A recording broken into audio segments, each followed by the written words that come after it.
Kita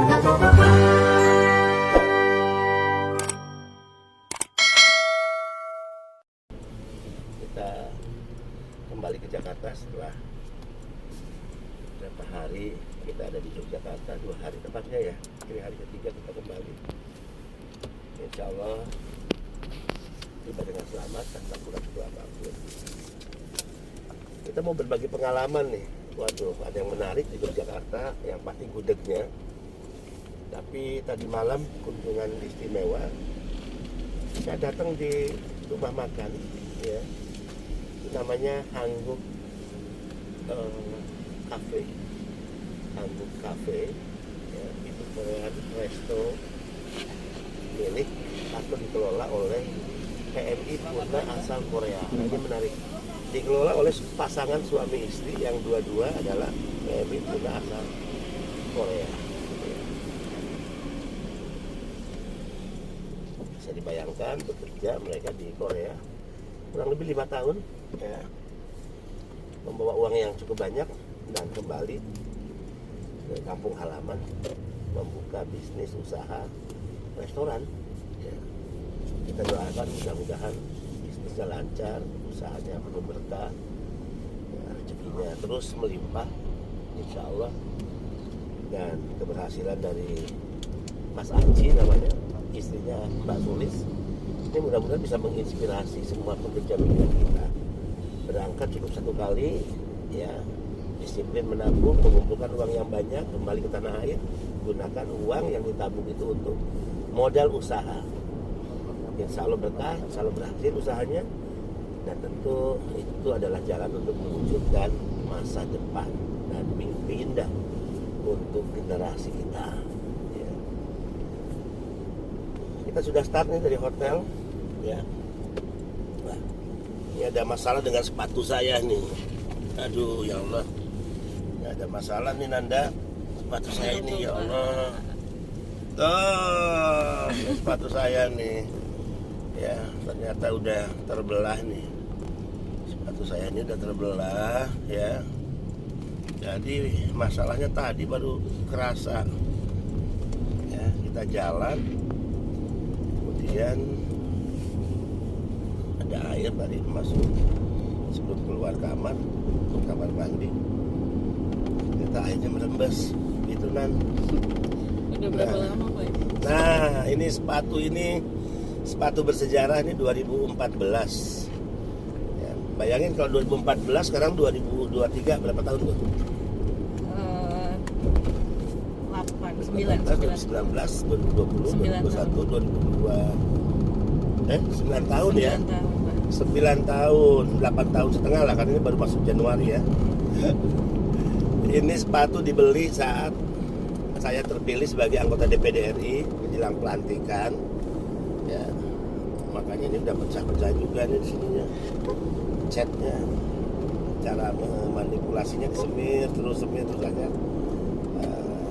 Kulitnya yang udah kering pecah-pecah bisa tutup lagi, tapi ini memang nggak bisa dilem nggak ya? Hah? Mas, bisa dilem nggak nih? Bisa dilem, bisa, tapi ya? agak kesulitan. Iya, Pak, ada kok sekarang canggih. Iya Pak. Dimasukin gitu, ditutup lagi. Ya, aduh. Yang satu lagi, belang nggak ya? Sama juga ya Allah.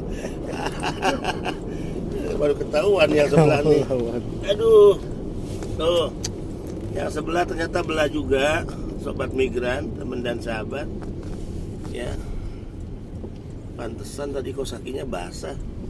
Nih, ya, yang kiri ternyata belah juga, tapi yang agak lebih parah ini yang kanan. Ini agak panjang, ya, dan cukup dalam. Jadi ini sepatu bersejarah 2014. Saya terpilih sebagai anggota DPD RI, senator dari Sulawesi Utara. Kemudian sepatu inilah yang kita pakai saat pelantikan. Saya ingat persis 1 Oktober 2014 dilantik sebagai senator Republik Indonesia Dapil Sulawesi Utara di gedung MPR DPR RI. Sepatu ini juga memiliki sejarah karena waktu itu kami beberapa senator pendukung Presiden Jokowi, ya, sejak masih di daerah kita bernasar saat itu kalau Pak Jokowi terpilih maka kita akan jalan kaki dari gedung MPR DPR setelah pelatihan setelah pelantikan sebagai anggota DPD RI jalan ke Monas. Dan kita lakukan kurang lebih saat itu ada 22 kalau tidak salah anggota DPR RI, DPD RI, ya anak-anak muda, ya teman-teman saya satu angkatan. Kita udah koordinasi sebelumnya, bahkan sebelum dilantik ya, udah kontak-kontakan. Dan benar setelah pelantikan DPD RI kita jalan kaki, ya bisa dibayangkan jauhnya dari DPR MPR RI kita jalan kaki ke Monas. Bahkan ada beberapa teman yang tidak sanggup, hanya mampu sampai di HI karena peristiwa saat pelantikan presiden besar itu kan sangat luar biasa ya. Presiden diarak waktu itu dengan luar biasa, dan ribuan ratusan ribu masyarakat memenuhi jalan-jalan ya yang dilewati oleh presiden kita yang terpilih di Pilpres 2014, periode pertama presiden Indonesia dan wakil presiden saat itu. Nah, jadi kenapa saya tidak pernah mengganti sepatu ini ya, sekalipun dengan nasib terakhir sudah seperti ini, karena memang ini memiliki nilai sejarah ya. Nah, sejarah yang kedua, saat saya dilantik sebagai kepala badan, sepatu ini juga yang saya pakai ke istana ya. Jadi memang sayang untuk dilepaskan ya. Nanti kita beli lem, Nanda beli lem ya. Ya, saya ingin sepatu ini tetap menemani saya sehingga hingga akhir pengabdian saya di BP2MI ya. Jadi nggak perlu ganti yang baru, ini cukup nyaman untuk digunakan. Sekarang udah modern ya, kita bisa beli lem atau pakai solasi ban. Bisa pakai solasi ban nggak mas? Ampun. Kena air lepas lagi. Iya. Pas lagi lem bisa ya. Nah kita cari lem nanti, mas cari lem Siap. Jakarta yang bagus. Iya. Dan kita lem sepatunya. Insya Allah sepatu ini bisa menemani saya hingga akhir masa tugas saya di BP2MI. Sepatunya apa? Udah mangap, sepatunya udah mangap, sisa perjuangan. Ini yang sebelah kanan ya, dan ini yang sebelah kiri. Nah, ini sebelah kiri ya, sebelah kanan, ini sebelah kiri sama, udah sobek juga. Nah, ada yang mau tahu nggak ini harganya berapa waktu saya beli? Harganya 900.000 saat itu ya. Mereknya Cherry, 900.000 tahun 2014 ya. Saya beli waktu itu di Matahari gitu ya. Matahari.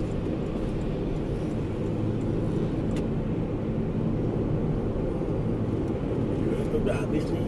Nah ini juga nih ternyata belalak lagi nih tuh. Belakangnya tuh gara-gara si Amos kok pakai lempar-lempar tikus ini nih, sepatu saya ini. Kalau tikus di rumah, sepatu saya korban. Belakangnya udah bocor. Iya. Waduh. Oke, ya. Berapa jam lagi mas kita nyampe di bandara? 45 menit Pak. 45 menit ya. Ternyata bandara Yogyakarta ini adalah bandara yang cukup jauh dari pusat kota. Kita butuh waktu tempuh 1,5 jam ya. Nah sobat migran, khusus untuk para PMI yang memilih dengan kesempatan Korea, sekali lagi untuk yang sedang melaksanakan prelim sampai bertemu besok, karena kurang lebih ada 139 ya, peserta prelim yang saat ini sedang menerima pembekalan di Kinasih Jakarta. Kemudian juga ada 520 TNI yang sudah masuk ya per hari ini, dan besok akan kita lakukan pelepasan sebanyak 520. Besok digabung tuh jam 13.00 jam 1, baik yang kita lakukan pelepasan yang sedang prelim di Kinasih akan digabung, total hampir 660 besok hadir di acara pelepasan ya. Nanti akan ada untuk memberikan speak motivation Bapak Dr. Usman Sabta, mantan Ketua DPD RI dan juga mantan Wakil Ketua MPR RI. Sekarang beliau adalah Ketua Umum DPP Kebuminak, dan juga insya Allah di Rut PT Pos Indonesia akan hadir dalam acara pelepasan untuk melepas para pahlawan devisa, para pejuang republik, anak-anak muda dari berbagai daerah yang akan menjadi PMI di Korea Selatan. Tunggu kehadirannya, Sobat Migran. Mudah-mudahan semua dalam keadaan sehat. Ya. Sampai bertemu besok di Hotel El Royal Kelapa Gading jam 13.00. Terima kasih. Saya Bintang Dhani, Kepala Badan Perlindungan Pekerja Migran Indonesia dari Yogyakarta. Wassalamualaikum warahmatullahi wabarakatuh.